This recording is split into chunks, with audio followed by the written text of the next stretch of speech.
अमेरिकी defence minister Lloyd Austin की तबीयत फिर खराब हो गई है। मीडिया रिपोर्ट्स के मुताबिक ऑस्टिन को सोमवार तड़के वॉल्टर रेड मिलिट्री हॉस्पिटल की क्रिटिकल केयर यूनिट में एडमिट कराया गया है। दिसंबर 2023 में उनकी प्रोस्टेट कैंसर सर्जरी हुई थी। इसके बाद वो बिना मंजूरी के कई दिन छुट्टी पर थे। मीडिया में काफ़ी बवाल हुआ। अपोजिशन ने इस्तीफा मांगा, लेकिन पिछले हफ्ते प्रेसिडेंट बाइडेन और संसद से लिखित माफ़ी मांगने के बाद उन्हें राहत मिल गई थी। रिपोर्ट्स के मुताबिक ऑस्टिन के सिक्योरिटी स्टाफ ने उनकी हालत बिगड़ने की जानकारी सबसे पहले वॉल्टर रेड हॉस्पिटल को दी। इसके बाद उन्हें फॉरेन हॉस्पिटल ले जाया गया। यहां उनकी हालत देखते हुए क्रिटिकल केयर यूनिट में एडमिट किया गया। मिलिट्री हॉस्पिटल ने ऑस्टिन के एडमिट होने की पुष्टि की, लेकिन इससे ज़्यादा जानकारी देने से इनकार कर दिया। बताया जाता है कि उन्हें यूरिनरी ब्लैडर में इन्फेक्शन हो गया है और प्रोस्टेट कैंसर सर्जरी के बाद भी खुद को अच्छा महसूस नहीं कर रहे थे।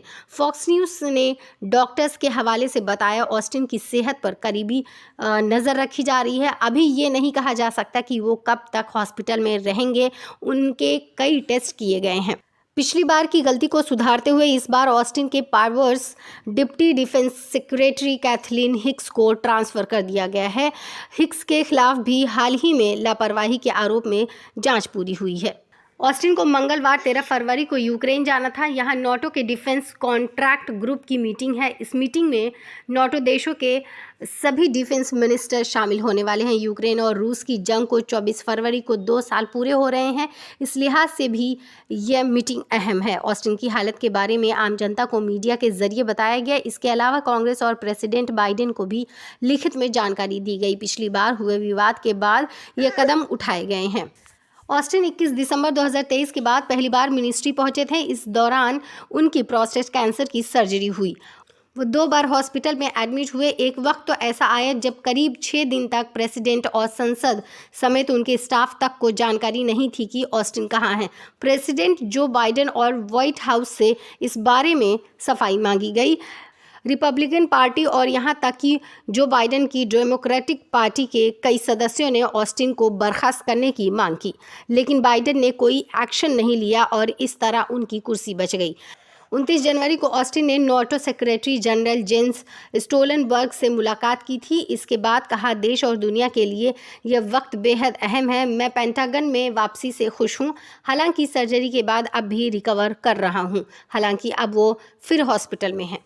ऑस्टिन 22 दिसंबर 2023 को प्रोस्टेट कैंसर की सर्जरी के लिए हॉस्पिटल में एडमिट हुए थे। हॉस्पिटल में डिस्चार्ज होने के बाद 1 जनवरी 2024 को उनकी हालत फिर गंभीर हुई और फिर हॉस्पिटल में एडमिट कराना पड़ा। 6 दिन अमेरिका में कोई डिफेंस मिनिस्टर ही नहीं था। जब सवाल उठे तो अमेरिकी रक्षा मंत्रालय यानी पेंटागन ने भी इस खबरों की पुष्टि कर दी। मीडिया रिपोर्ट्स के मुताबिक बाइडेन इस मामले के सामने आने के बाद भारी दबाव में थे। डोनाल्ड ट्रंप और उनकी रिपब्लिकन पार्टी के अलावा खुद बाइडेन एडमिनिस्ट्रेशन के कई लोग मांग करने लगे कि इस गैर जिम्मेदाराना रवैये के चलते ऑस्टिन को फौरन बर्खास्त किया जाना चाहिए। नवे साल में ऑस्टिन से जुड़ा विवाद काफ़ी गंभीर था। उनके रवैये की वजह से डेमोक्रेटिक पार्टी दबाव में आ गई और डैमेज कंट्रोल की कोशिश करने लगी। किसी तरह मामला दबाने की कोशिश होने लगी। पेंटागन के प्रवक्ता ने पैट्रिक राइडर कहा, 22 दिसंबर 2023 को डिफेंस मिनिस्टर को मिलिट्री हॉस्पिटल में एडमिट कराया गया था। इसकी वजह से वो काम नहीं कर सके। उनकी बीमारी की जानकारी स्टाफ समेत किसी को नहीं थी। इसके बाद उन्हें 1 जनवरी 2024 को फिर काफ़ी तकलीफ हुई और फिर वो एडमिट हुए। प्रेसिडेंट को यह मामला 9 जनवरी को तफसील से बताया गया।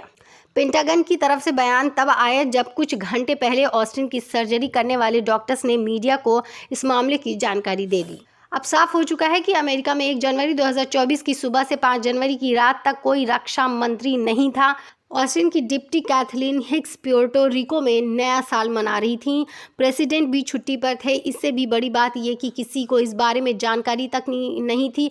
ट्रंप ने तो बाइडेन से फौरन ऑस्टिन को बर्खास्त करने की मांग की थी। व्हाइट हाउस ने सफाई में कहा था कि ऑस्टिन हॉस्पिटल से ही काम कर रहे थे। उनकी रिकवरी स्लो रही।